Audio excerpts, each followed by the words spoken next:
예배 장소가 아니고 콘서트 장소였으면 앵콜을 하고 싶었습니다. 오늘 제가 받은 느낌은 그랬어요. 이렇게 사랑하는 연인 두 분이 달빛이 은은한 어느 저녁에 자기들이 이뤄놓은 그 큰 두 사람과 함께하며 있었던 사랑 때문에 너무 좋아서 이렇게 기대고 바라보는 것 같았어요. 첼로가 아주 부드러웠고요. 거기에 맞는 찬양대 아름다움이 있었습니다. 그냥 좋았습니다. 고맙습니다. 하나님께서 영광 받으셨으리라 믿고요. 또 찬양대 이렇게 바라보면서 꼭 좀 말씀드리고 싶은 것은, 사실 제가 부목사님들을 뵈면 그분들이 다 저보다 잘났음에도 불구하고 여전히 제 눈에 좀 그렇게 보입니다. 그러면 지금 저희 선배 목사님들이 저를 보면 어떻게 보실지 제가 다 압니다. 근데 선배 목사님들께서 은퇴하시고 나서도 교회 여러 분야에서 열심히 일해주시고 또 찬양대에서 봉사해 주셔서 너무 감사드립니다. 인사를 드리려고 했더니 나가버렸네요. 김균상 장로님이와 2017년도 직원 여러분들 너무 감사했습니다. 우리가 이 교회가 이동하는 과정에 있어서 여러 가지로 쉽지 않은 일들이 많이 있었음에도 다 감당하고 오늘의 이르기까지 직원 여러분들의 수고가 많으셨습니다. 오늘은 예배 끝에 고소창이 있습니다. 학교 다닐 때 저는 전번에도 말씀드렸습니다만 음악을 전혀 잘 모르는 사람이었었고, 오늘 고소창을 해주신 제 고등학교 동창 이성민 장로님은 그 당시에도 피아노 연주의 대가였었습니다. 현재 북중가주 협회 장로회장님으로 계시고요. 또 여기저기 선교사역에 크게 일하십니다. 무엇보다도 우리 동창들 사이에서는 참 너그러운 사람으로 알려져 있습니다. 오늘 같이 할 수 있어서 감사합니다. 우리가 기도로 함께 하도록 하겠습니다. 오늘 저는 여러분들하고 어둠의 빛이라고 하는 제목을 가지고 하나님의 말씀을 대언하고자 합니다. 사실 어둠은 빛과 반대되는 단어입니다. 그래서 어둠에는 빛이 없어야 합니다. 또 없습니다. 그런데 어둠의 빛이라는 말을 쓴 사람이 있습니다. 사실 이 단어는 제가 쓴 말이 아니고 프로이드 이후에, 지그먼트 프로이드 이후에 이 심리학의 가장 큰 대가 중에 하나인 칼 구스타프 융이 쓴 말입니다. 융은 그의 분석 심리학에서 사람을 자기와 자아로 구분합니다. 저거 제가 한 거니까 그렇게 확실한 건 아닙니다. 보통 자기를 영어로 셀프라고 하는데요. 이거는 이성의 세계나 합리적인 세계에 있는 상황에서는 도달할 수 없는, 죄송합니다. 도달할 수 있는이라고 해서 잘못 썼습니다. 제가 저걸 바꿔서 말했습니다. 자아는 이고이고 자기가 셀프인데 제가 왔다 갔다 했습니다. 아무튼 이 자기 셀프는 합리성과 이성으로는 도달할 수 없는 그런 세계입니다. 그런데 성경 안에서 자아인 이고는 합리성이 지배하고 이성을 통해서 이해할 수 있는 것입니다. 잘 알지도 못하는 심리학을 이야기하려고 하는 게 아닙니다. 사람이 보통 자기의 지식으로 자기의 어떤 느낌으로 아는 것 이상의 것이 있다는 것입니다.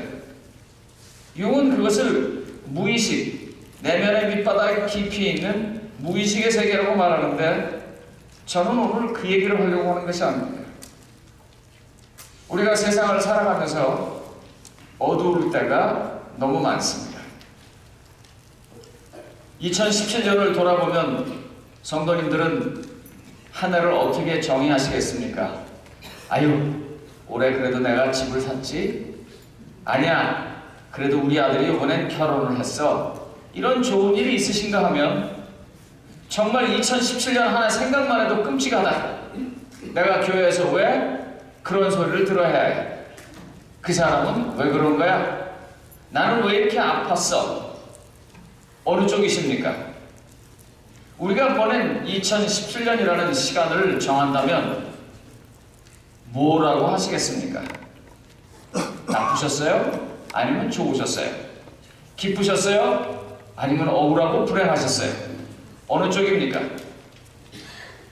아마 이곳에 있는 모든 분들이 다 나는 한쪽으로 기뻤다, 나는 한쪽으로 불행했다, 그렇게 말할 분은 아무도 계시지 않을 것이라고 생각합니다. 다 기쁜 것이 있는가 하면 힘든 것이 있었고, 힘들고 어려운 것이 있었는가 하면 이루고 성취한 것이 있었습니다. 그러므로 우리는 결론적으로 우리의 삶에서는 이 모든 것들이 일반적으로 일어날 수밖에 없다고 말해야 하는 것입니다. 그러면서 느끼는 게 뭐냐면 이 합리적인 눈, 이성의 눈을 가지고는 이런 삶을 이해하기도 받아들이기도 어렵다는 것입니다. 그냥 제가 가정에서 드리는 말씀입니다.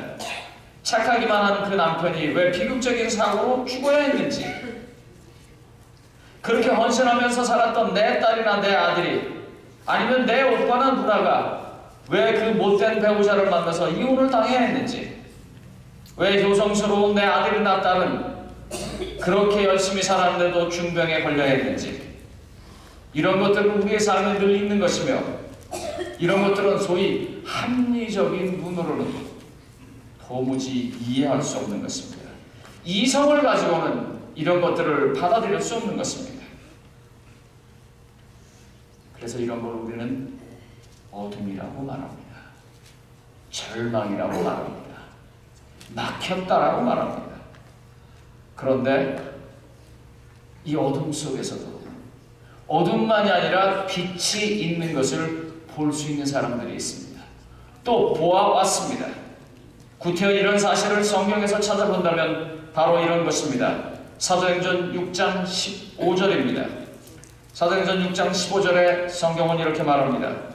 공회 중에 앉은 사람이 다 스데반을 주목하여 보니 그 얼굴이 천사의 얼굴과 같더라.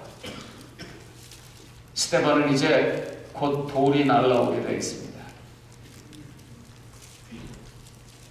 많지 않은 나이에 가장 비극적인 죽음을 겪어야 합니다.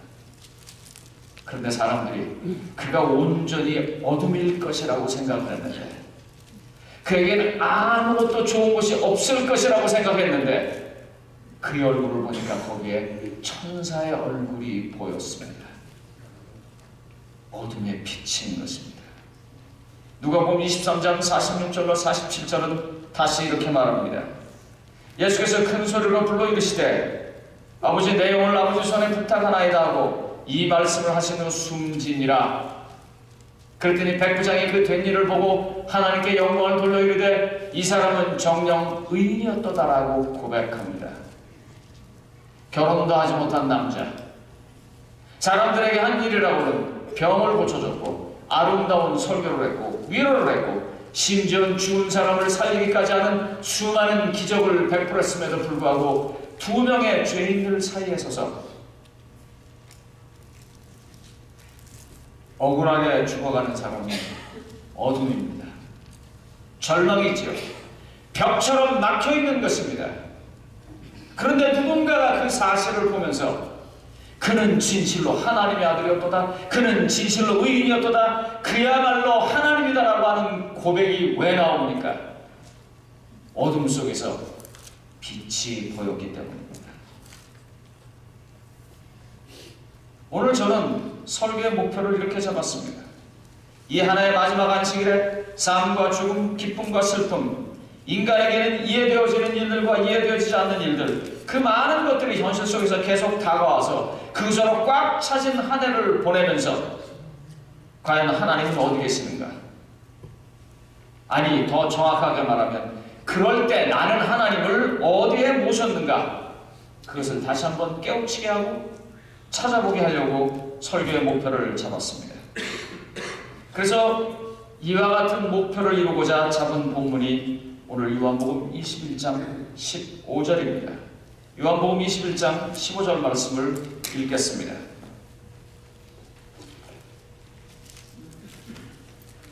그들이 조반 먹은 후에 예수께서 시몬 베드로에게 이르시되 요한의 아들 시몬아 내가 이 사람들보다 나를 더 사랑하느냐 하시니 이르되 주님 그러하나이다. 내가 주님을 사랑하는 줄 주님께서 아시나이다. 이르시되 내 어린 양을 먹이라 하시오. 성도님 여러분, 이 상황을 이미 다 아십니다. 베드로가 큰 소리로 여러 번 너희들은 다 주님을 버려도 나는 주님을 버리지 않겠다고 그랬습니다. 사실 이것은 베드로의 어쩌면 삶의 패턴입니다.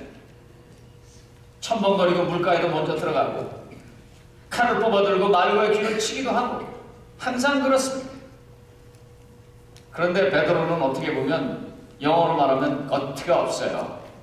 배짱이 없어요. 팍 소리를 지르고 아마 베드로는 외곽 내위인 모양입니다. 겉은 굉장히 강한 것 같은데 속은 영 힘이 없어요. 조금만 위험이 오면 그냥 가라앉고 숙이고 피하고 도망가는 사람이었습니다. 그래가지고 계집 여정이 그에게 말합니다. 너 아무리 봐도 예수님 제자 같다. 아니다. 어떤 사람이 옆에 있다가 네 말투가 갈릴리 스타일이다. 너 그분의 제자야.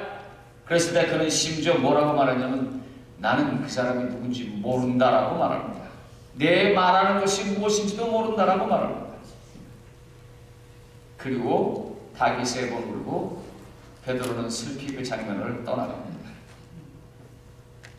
그러고 난 다음에 사흘 후에 예수님이 부활하셨고 예수님께서 다시 베드로를 만나서 하는 질문입니다. 우리는 이 내용을 다 압니다. 묻습니다. 베드로야, 내가 나를 사랑하느냐? 여러분 같으면 여러분이 만약에 우리가 베드로라면 어디에 맞춰서 대답을 하시겠습니까? 이 대답은요, 어디에 맞추느냐에 따라서 Yes, I do. I do love you. 그렇게 말할 수도 있고요. 아니면 정말 아무 말도 못하고 얼굴이 빨개져서 나갈 수밖에 없습니다. 어디다 맞추느냐가 굉장히 중요한 것입니다. 용서를 확신한다면, 용서가 분명해진 상황이라고 생각한다면 그야말로 정말 세상에 그 누구보다도 더 분명하게 주님, 내가 주님을 사랑합니다 라고 말할 수 있고요.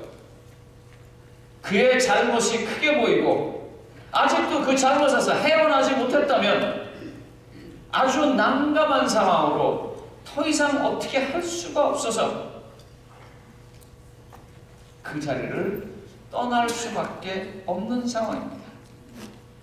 질문은 언제나 똑같지만 선택은 베드로의 몫이었습니다. 성도님 여러분들은 이 똑같은 질문을 받을 때 어떻게 대답하시겠습니까? 어디를 보느냐에 따라서 대답은 달라집니다.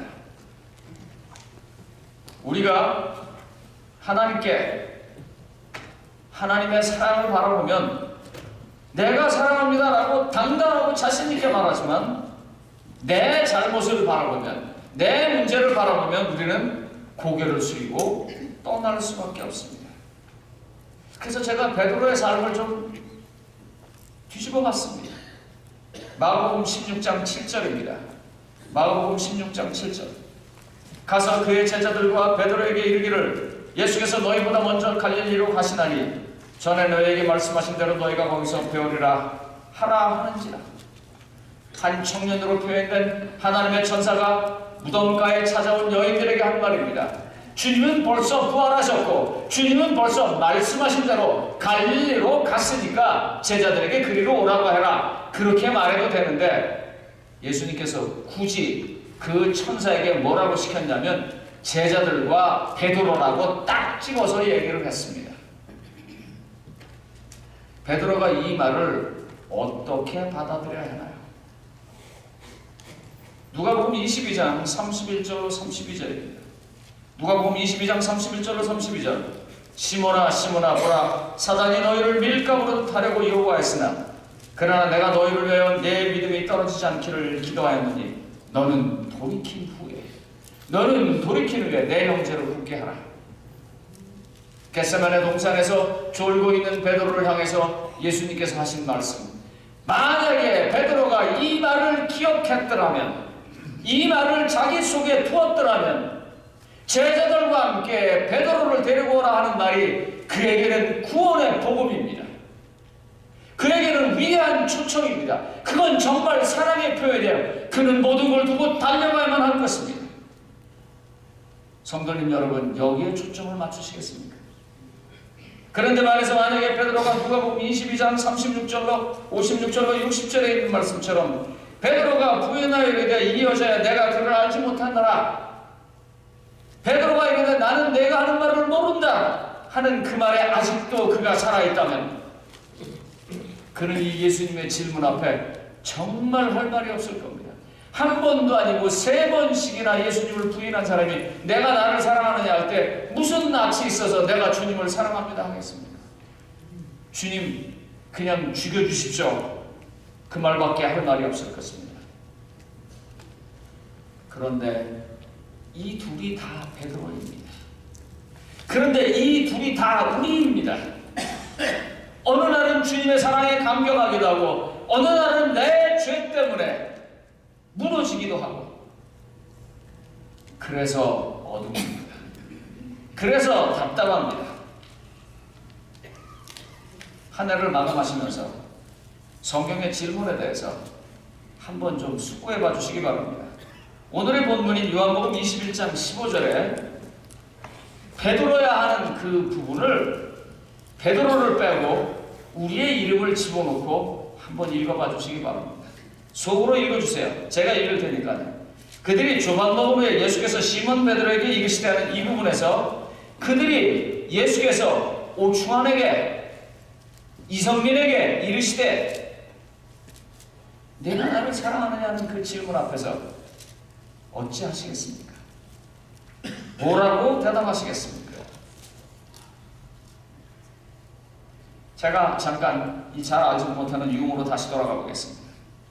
소위 이고라고 하는 자아는요, 합리적인 것 이외에는 보지 못한다고 그랬어요. 이성적인 것만, 그러니까 이 인간의 두뇌를 가지고 지식을 가지고 이해하는 것만 보는 것입니다.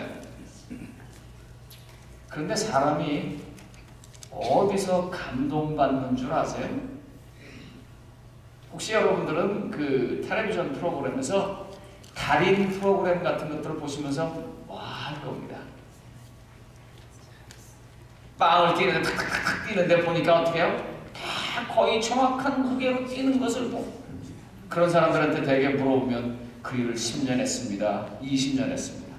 맛집에 자랑이 이렇게 쭉 나오는데 그 집 가면 비빔국수가 맛있다 그러는데 그 비빔국수 하나를 하기 위해서 오만 것들을 다 집어넣고 자기만의 비법을 집어넣고, 그런 것 때문에 사람은 감동을 받습니다. 헨리 데이비드 thoreau라는 사람이 이런 말을 했습니다. 언제 기회가 되시면 여러분 이분의 책을 좀 봐주시면 좋겠습니다. 사람을 감동시키는 것은 그의 재능이 아니다.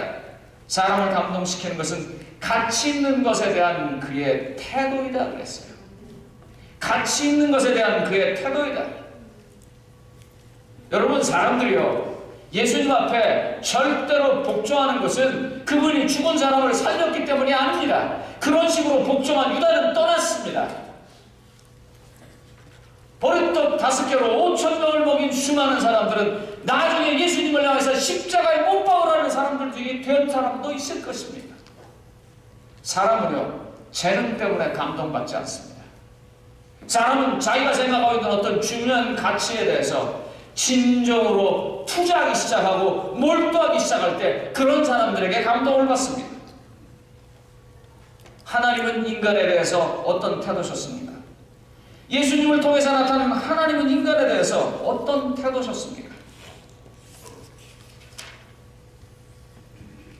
로마서 8장 32절을 보면 자기 아들을 아끼지 아니하시고 우리 모든 사람을 위하여 내주시니가 어찌 그 아들과 함께 모든 것을 우리에게 주시지 않겠느냐. 여러분, 이런 태도는 소위 말하는 이고 자로는 이해되는 부분이 아닙니다. 만약에 누가 갑자기 여러분에게 100불을 줬다고 해보세요. 그러면 감사합니다 하고 받으시겠어요? 아니면 이거 뭐야 하고 의심하시겠어요?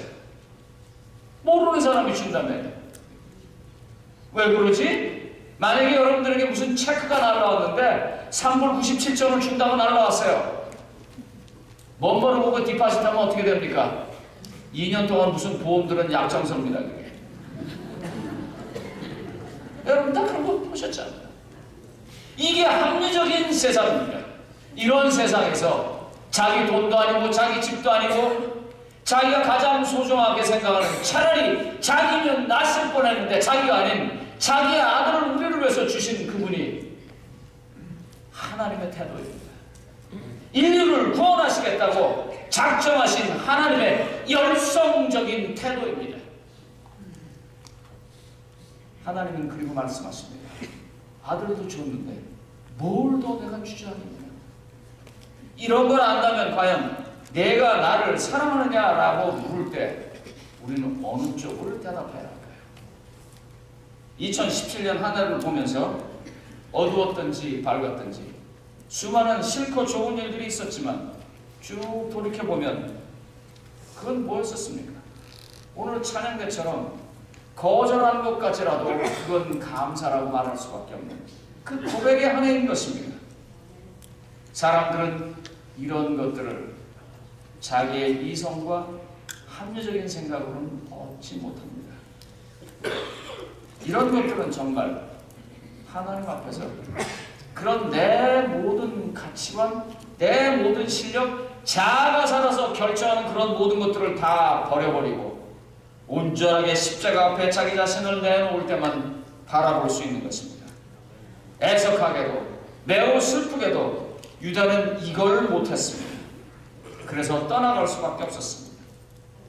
그런데 말해서 베드로는 3번씩이나 예수님을 부인하고 정말 체면이 말이 아니지만 정말 얼굴을 내놓을 수가 없지만 자기를 사랑하는 예수님을 알았기 때문에 그 부름에 응해서 결국에는 십자가에 거꾸로 자기 자신을 드리는 것까지도 피하지 아니하는 사람이 되는 것입니다. 성도님 여러분, 감옥에서 옥중서신을 쓰는 바울도 어둠 속에 나타난 그 어둠을 감당하는 위대한 하나님의 사랑을 보았기 때문에 항상 기뻐하라고 말할 수 있었습니다. 사자굴에 들어가 있는 운명처럼 더 절망적인 것은 없습니다. 어둠입니다. 그럼에도 불구하고 그 사자굴 속에서 사자를 지키시는 하나님을 보는 것은 합리성이 아닙니다. 그건 이성적이 아닙니다. 그저 온전히 하나님 앞에 다 맡기는 그런 마음으로 갔기 때문에 그는 하루에 3번씩 드리는 기도에서도 맨 마지막은 감사로 마칠 수 있었습니다.